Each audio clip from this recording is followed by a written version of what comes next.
पंतप्रधान मोदींच्या हस्ते आज सागरी क्षेत्राशी संबंधित विकास कामांचं उद्घाटन आणि लोकार्पण। मुंबईच्या इंदिरा डॉक इथल्या आंतरराष्ट्रीय क्रूज टर्मिनलचं सुद्धा उद्घाटन करणार।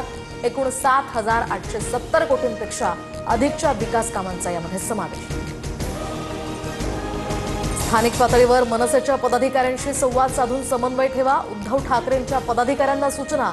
बदलापूर, कल्याण, भिवंडी, अंबरनाथमधील पदाधिकाऱ्यांची मातोश्रीवर बैठक।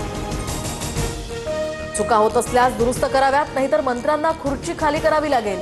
राष्ट्रवादीच्या चिंतन शिबिरातनं अजित पवारांचा निर्वाणीचा इशारा। तर उद्या रेल्वेच्या तिन्ही मार्गांवर मेगा ब्लॉक। मध्य रेल्वेवर ठाणे ते कल्याण, हार्बर मार्गावर वाशी ते पनवेल आणि पश्चिम मार्गावर वसई ते विरार दरम्यान ब्लॉक असेल। उद्योग क्षेत्राला बूस्टर मिळणार। 40,000हून अधिक रोजगार निर्माण होणार। मुंबईतील स्टील महाकुंभ कार्यक्रमामध्ये मुख्यमंत्र्यांच्या उपस्थितीत 9 कंपन्यांशी 80,962 कोटींचे करार। मुंबई अहमदाबाद महामार्गावरील वाहतूक कोंडीचा नाहक बळी। रुग्णवाहिका वाहतूक कोंडीत 5 तास अडकल्यामुळे चिमुकल्याचं दुर्दैवी मृत्यू। उपमुख्यमंत्री शिंदे मुंबई अहमदाबाद महामार्गाची पाहणी करणार। वाहतूक कोंडीमुळे चिमुकल्याच्या मृत्यूनंतर ही पाहणी।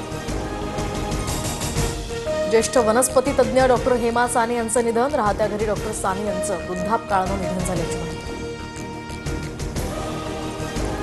मोनोरेल आजपासून अनिश्चित काळासाठी बंद। दुरुस्तीसाठी नवीन सबसिडी यंत्रणा या ठिकाणी कार्यान्वित करणार।